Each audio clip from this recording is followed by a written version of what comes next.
Section C, 2019, paper 1. Let's get right on with this 25 mark question. So, with reference to an industry of your choice, like I always say, this is why we emphasize real world application so much, since in these 25 mark questions, you can get questions that specifically ask you from your own knowledge, since of course, remember, in these section C's, there are no extracts, so using your own knowledge, you need to be able to refer, add stats, add figures about real world application. But with reference to an industry of your choice, evaluate why wage differences exist within the UK labour market. So great question, pretty much about wage differentials, so why individuals are paid different wages. Let's have a read of the stimulus.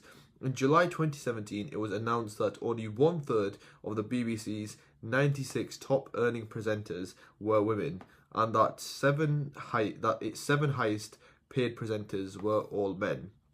A good stat to back this up. Who do you think is the highest paid presenter for the BBC? It was, in fact, well, he's not anymore because he doesn't work for them, but it was, in fact, Gary Lineker, who was used to be paid around 1.1 million, and of course, that was for Match of the Day, things like FA Cup commentating. But yeah, and according to the High Pay Centre, in 2018, UK chief executives can earn 120 times more than the average full-time worker, earning £28,758. So essentially, CEOs can make around 120 times more than an average worker. Labour market question. Let's get started with this question. Labour market questions, in my own experience, and even through the exam statistics, just students tend to avoid labour market questions. That is because, yes, of course, it is a bit of the smaller sided spec, but I really think these questions are much easier than the other questions you can get for your 25 mark question, and it's just that since students avoid them, and especially when you're practicing past papers, 100% make sure you do the labour market questions, since if you get good at labour markets, it can be really easy to pick up the marks. And for example, the other 25 mark question could require you to know a lot of detail, could be very specific, and in my experience, labour market questions are just a lot easier than the other 25 mark question. They're always really simple, straight to the point. This is the same advice I give in the macro side of things for like the development globalization side.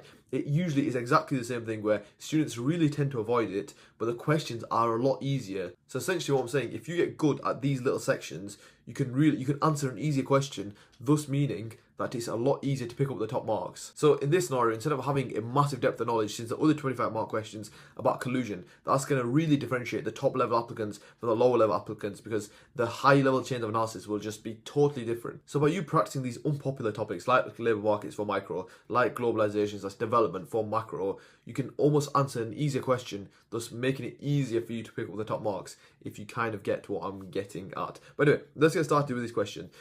The reason why students find this difficult, the first thing they'll think about with wage differences or wage differentials is, of course, the first thing that pops into most people's minds is like the men versus women debate, where, of course, historically men earn more than women. But honestly, for your A-level, I wouldn't really use as much, since there's not much economics you can really add to it. There's not much theory you can add to that answer. I would use it if it's relevant in evaluation. Of course, that is a example of, in some scenarios, wage discrimination where two individuals do the same job, but due to genders, one is paid less. It's a good evaluation point, saying how evaluation, this depends on the degree of wage discrimination. Of course, there's many different types of wage discrimination due to sex, gender, age, disability, etc. But I think a really good one to focus on, especially since we're referring to UK labour markets, and of course, currently, as I am doing this paper, it's 15th of November of 2025, and there are actually doctor strikes right now, so it's very relevant. But the first point, my first point would, of course, be,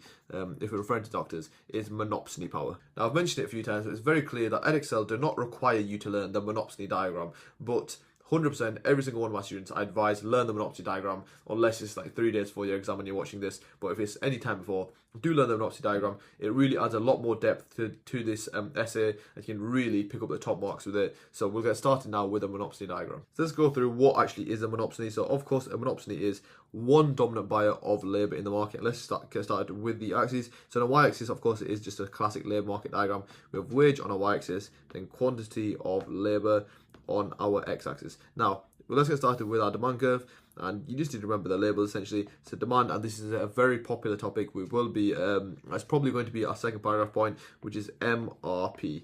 What does MRP mean? Marginal revenue product.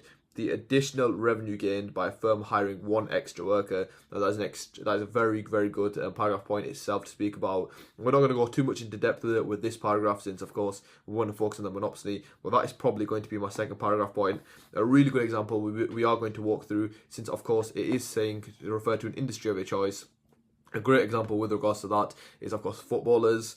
You can give any example of any footballers, but like if you think about Erling Haaland versus the other Premier League strikers, I believe Erling Haaland's new contract, he's earning about £550,000 a week, whereas the average Premier League striker makes around £80,000 a week. One of the biggest reasons for that difference is Erling Haaland's MRP is much higher than the average Premier League striker, but we'll probably do that in the second paragraph and we'll break that down in much more detail. But anyway, let's finish off this diagram. So then we have our supply curve, and supply curve in this scenario means equals the average cost of labour, and then I'm trying to make that a bit smaller, and then we have our last curve, which is the marginal cost of labour. Now continuing on with the healthcare application in the UK, and this all is detailed in the fact files in the real world application packs on the UdoEcon website. But in the UK, doctors make on average, of course, which is a monopsony, of £80,000, whereas if you contrast this to a more competitive labour market,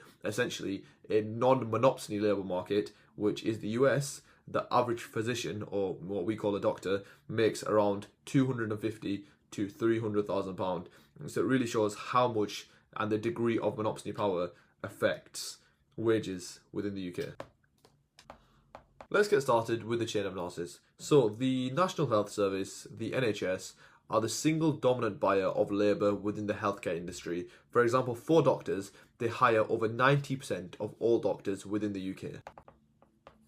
This essentially creates a catch-22 for doctors. So since the NHS are the dominant buyer of labour in the healthcare industry, doctors either have to accept the NHS's lower wages, or they just have to face unemployment, since there's essentially there's pretty much no other employers within the UK healthcare industry. And of course the UK has a very small private healthcare industry, but like I said, it's extremely small, and for the most part, either doctors accept the NHS's low wages or they face unemployment. And how can we see these low wages on the diagram? So let's go back to this monopsony diagram and investigate it even further. So where do firms, we say profit maximize, but in this scenario we're talking about wage maximization. It's just the same as before. It's where we profit maximize, where MC equals MR. That is also where monopsony's wage maximize, and I'll show you what I mean by that. So where is MC equals MR? So we have MC of labour here, and we have MR, and of course it's P, but that is where MC equals MR at this point. This is the wage maximization point, and let's just go down to find out what wage and what price this is. So we're going to label this W1 and we'll label this Q1. But essentially, this is the wage now, W1, the NHS could pay doctors. This is the wage they should pay doctors within the UK. However, this is of course not the wage that doctors receive within the UK. Why? Since of course we know that the NHS has the power. They're one dominant buyer of labour within the UK. Therefore, they can use that power, they can use that monopsony power to exploit workers, exploit the doctors.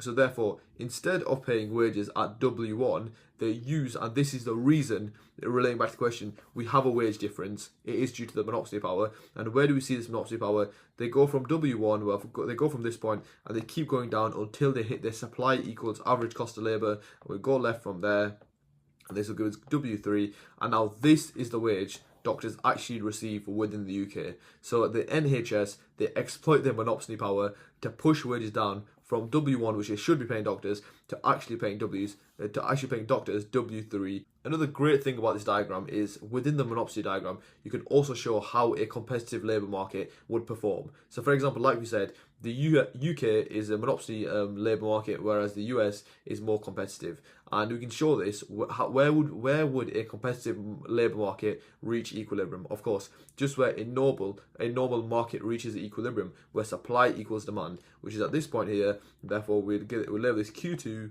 and we'll label this W2. Therefore, essentially, with this monopsony power, it shows that the NHS is also able to drive wages below the competitive wage. They're able to drive wages down below the wages that would be paid in a competitive labour market. And of course, due to low wages, of course, what is another side effect we see is that there's less quantity supplied of labour. Doctors want to work less. Why? Since they feel like they're not valued, they're not getting paid enough. And of course, that contributes to lots of the problems we see within the UK, which is a massive one, which is doctor shortages, where there's not enough doctors in the UK. And a massive reason for that is that we just don't pay our doctors enough. And pretty much with regards to this paragraph, with regards to the question, you can cut it off there. But what a bit of detail I am going to add is, since we're talking about and since we mentioned the competitive labour market, I am going to contrast it with the US, since I think it gives a really good bit of depth and a really good bit of application as well. So very simply, all I would add is, in contrast, the US has thousands of private hospitals, thousands of private clinics. This creates a more competitive labour market compared to the UK. Therefore, you can see this is represented on the diagram. Wages are more fair, where you can see it, and they're more allocated by the market. It's the price mechanism that allocates the wages, where we see wages are pushed up from W3 to now W2. Now, moving on to the evaluation points. So in this paragraph, we have spoke about monopsonies. Now, a classic A-star evaluation point, this I always suggest students, with the classic evaluation points, I would just always make a flashcard on it. So whenever you're writing about monopsonies, it should just be in your mind, okay, the best evaluation point, an A-star evaluation point here is just always, and in this scenario, is trade unions. Sometimes it's a density of trade unions. In this scenario, I'm going to talk about the effectiveness of trade unions, since of course, what do trade unions do? They use their collective bargaining power to therefore negotiate higher wages. And in the example of healthcare within the UK for doctors, the trade union is the BMA, the British Medical Association. And recently, the reason why the doctors are on strike right now is that they're fighting for full pay restoration. And they recently did get a better deal with regards to their pay. I believe they got like a 23% pay uprise. So you could say, however, in evaluation, this depends on the effectiveness of trade unions. As for example, the BMA, the trade union for doctors within the UK, they've recently negotiated a deal with West Dealing, or just the healthcare minister, thus meaning that it decreases the degree to which the NHS can exploit their monopsony power. Since essentially trade unions can use a joint bargaining power to therefore mean that workers such as doctors are not being exploited. And that's how I would word that evaluation point. But remember, what I always suggest with evaluation, read through your chain of analysis and find any assumptions. One big assumption we make is that NHS is a dominant buyer of labour within the UK. This is true within the UK, but of course, we're not, globalisation has occurred, and we're not only constricted to the UK. So my second evaluation point would be, however, in evaluation, this depends on the degree of labour mobility. As currently, and it's one of the main problems with the UK workforce, the doctors' workforce, is that around 4% of all doctors are leaving the UK to work in other countries with essentially higher wages, such as a popular one is Australia or Gulf countries like Qatar. But now let's relate back to the question. What does this mean for NHS's monopsony power? So the workers' international mobility, it weakens the NHS's monopsony power. Why? Since now these workers have alternative options. They can now go and practice in countries like we said, Australia, Qatar, where they have higher wages. So it means that they're not just constrained. They don't only have an option to accept the NHS low wages or go unemployed. They can go abroad and pursue alternative opportunities. But that's a really good evaluation point. So however, in evaluation, this depends on the levels of labour mobility. And it's a great start to back it up as well. 4% of doctors leave the UK workforce each year. But yeah, that is how I tackle this first paragraph on monopsonies. Now let's move on to the second paragraph, which, like I said, I'm going to focus a bit more on this topic of MRP, Marginal Revenue Product. Let's get started with the second paragraph. Like we said, it's going to be on MRP. So how would we define MRP? You see, additional revenue gained from a firm hiring one extra worker. And to go a bit deeper into the content knowledge, what equation builds up MRP? And you should know this, and it will be assessed. MRP, that would be MPP times MR. MPP standing for marginal physical product. For example, if we work in a cookie factory, is how many physical cookies the worker produces, then MR is the additional revenue gained from selling these cookies. So the amount of cookies times the revenue gained will give us the MRP, the marginal revenue product of the worker. So now if we transition back to the fundamentals of labour markets, the assumptions that all this content is based upon, I'm going to ask you quite a simple question. Why do firms hire workers? But try to remember the assumption that we learned back in micro very early on, that firms are all profit maximizers. We assume firms to be profit maximizers. So again, why do firms hire workers?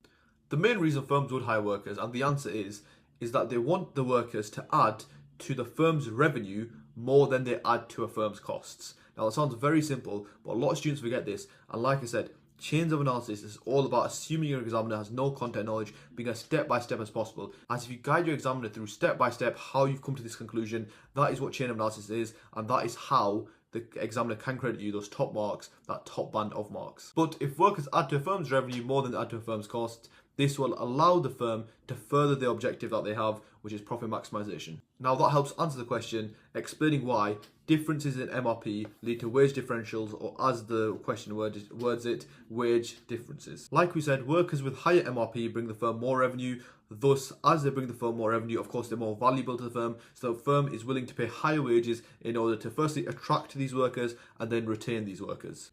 Another great section of labour markets we can link in and comment on here are elasticities. So workers with higher MRPs are likely to be more rare. Why? Due to their unique skill set. And as we know, higher skilled labour is going to affect our labour market supply and demand diagram, of course, wage on the y-axis and then quantity of labour on our x-axis. Like I said, these workers with higher MRPs, they're going to have higher skill levels. Therefore, what is the supply of labour going to be? It's going to be relatively more inelastic. So we can draw our supply, which of course is upward sloping. It's a supply curve there, and then we'll just draw a normal demand curve, which is a normal downward sloping demand curve. Thus, what's going to happen to equilibrium wage? As you can see now, the labour market reaches equilibrium where supply of labour equals demand of labour, and you can see relatively this will be quite a high wage. Thus, high MRP leads to inelastic supply of labour, thus leading to higher equilibrium wages, which again is another reason, another link why high MRP, inelastic supply of labour, again causing another wage difference, or you can call it a wage differential. And that's a really good chain of analysis of how to explain why MRP leads to wage differences. But of course, for this paragraph, and it specifically does mention in the question, they want you to refer to an industry of your choice. So you do need to make sure you have quite a depth of understanding, quite a deep depth of understanding in a specific labour market industry, so you can apply all this knowledge, all this theory to the real world, thus allow yourself to pick up that top band of marks. As if you do not have enough detail of a real world example, it's 100% going to limit your marks and 100% mean you cannot achieve the top band in terms of marks. And for those of you looking for an example with stats, I have taken a bit of time out, got a few stats together and written up an example. It's essentially the exact same theory we were speaking about before, just using a great example in the UK, of course, being the Premier League, footballers within the UK, and of course one of the better strikers within the Premier League, which is Erling Haaland. Of course, I think he recently signed a 10-year contract with Manchester City, and he makes around $500,000, well, even more than $500,000 per week.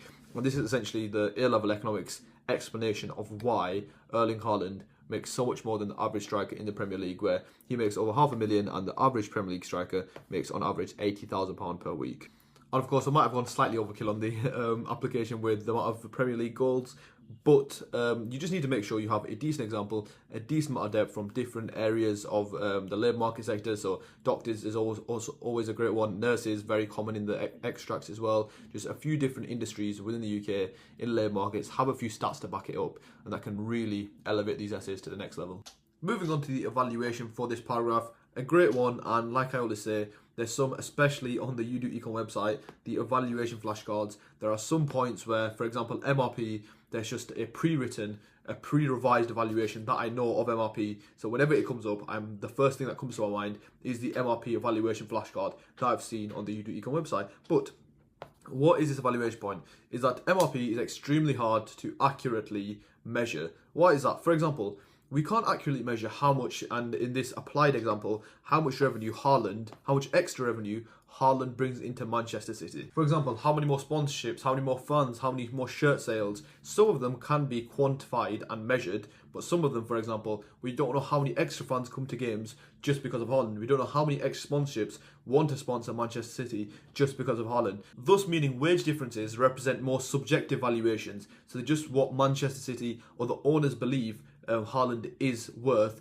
versus how much his pure productivity, how much he's actually adding to the firm. So that's how I'd word that evaluation point. But I think as a second evaluation to wage differences due to MRP, I think you could really evaluate that MRP is not the main thing that causes wage differences. Rather, it is bargaining power. As for example, if we think about industries such as train or airline industry, such as train drivers, you could argue that train drivers are not the most skillful workers. However, due to the massive bargaining power, as we've seen by recent strikes, trade unions, they are paid a high equilibrium wage. You can contrast that with the opposite, where nurses and the healthcare industry, such as the social care industry, you could argue that these workers are highly skilled, highly productive. However, due to the lack of bargaining power, they are still paid low wages. So essentially what we're saying, the skills output of the worker does not lead to wage differences. It's actually just the bargaining power within the industry. So it's an interesting argument, definitely. Nonetheless, it works as a really good evaluation point. And of course, there's lots of different valuation points here. You can talk about non-monetary factors. Some of you may know it as non-pecuniary benefits, such as like